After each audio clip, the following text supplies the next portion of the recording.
আপনাদের প্রত্যেককে ওয়েলকাম বাংলার খবর অফিসিয়াল ইউটিউব চ্যানেলে। আপনারা যদি আমাদের এই বাংলার খবর অফিসিয়াল ইউটিউব চ্যানেলটিতে নতুন হয়ে থাকেন, অবশ্যই আপনারা আমাদের এই বাংলার খবর অফিসিয়াল ইউটিউব চ্যানেলটিকে সাবস্ক্রাইব করে নেবেন এবং আপনাদেরকে নিয়ে আমাদের যে বাংলার খবর অফিসিয়াল ফেসবুক পেজ রয়েছে, অবশ্যই আপনারা আমাদের সেই বাংলার খবর অফিসিয়াল ফেসবুক পেজে যুক্ত হয়ে যাবেন। এর ফলে আপনারা রাজ্য সরকার কেন্দ্রীয় সরকারের সমস্ত রকম তথ্য সবার আগে সেই বাংলার খবর অফিসিয়াল ফেসবুক পেজে পেয়ে যাবেন। আপনারা দেখতেই পাচ্ছেন অন স্ক্রিন, এই মুহূর্তে আমরা আছি এমপ্লয়মেন্ট ব্যাংকের অফিসিয়াল ওয়েবসাইটে। এমপ্লয়মেন্ট ব্যাংকের অফিসিয়াল ওয়েবসাইটে যুবশ্রী প্রকল্পের কিছু গুরুত্বপূর্ণ আপডেট আমরা শেয়ার করব। আপনারা প্রত্যেকেই জানেন যুবশ্রী প্রকল্পের এই মুহূর্তে মার্চ মাসের আপনাদের 1500 টাকা বাকি রয়েছে। এই মার্চ মাসের টাকা আপনাদের এপ্রিল মাসে দেওয়ার কথা ছিল, যেহেতু সামনে ইলেকশন রয়েছে।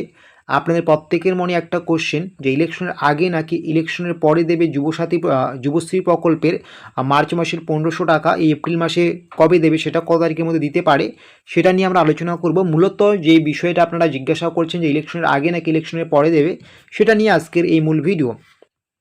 তো বিভিন্ন জায়গা থেকে যে তথ্য বা আপডেটস পাওয়া যাচ্ছে, আপনাদের যুবশ্রী প্রকল্পের যে মার্চ মাসের 1500 টাকা বাকি রয়েছে, এই টাকা কিন্তু আপনাদের ইলেকশনের আগেই দিয়ে দেওয়া হবে। ইলেকশনের আগেই দিয়ে দেওয়া হবে মানে যারা নিয়মিত টাকা পাচ্ছেন আপনারা এই মার্চ মাসের টাকাও পেয়ে যাবেন। এপ্রিল মাসে যেটা ঢুকবে আপনাদের ইলেকশনের আগেই সেটা ঢুকবে। আপনারা জানেন যে রাজ্যের 23 তারিখ বিধানসভা ইলেকশন রয়েছে, 23 তারিখের আগেই কিন্তু আপনারা টাকা পেয়ে যাবেন আর যুবশ্রী প্রকল্পের মার্চ মাসের বাকি টাকাটা। তো এখন কথা হচ্ছে 23 তারিখে ইলেকশন রয়েছে, তো টাকা আমাদের কবে ঢুকবে ব্যাঙ্ক অ্যাকাউন্টে। এখানেও আমি আপনাদের একটা বিষয় ক্লিয়ার করে দিচ্ছি, আপনাদের যুবশ্রী প্রকল্পের টাকা যে প্রত্যেকের একই দিনে একই সময়ে বা একই টাইমে ঢুকবে এরকম কিন্তু বিষয় নয়।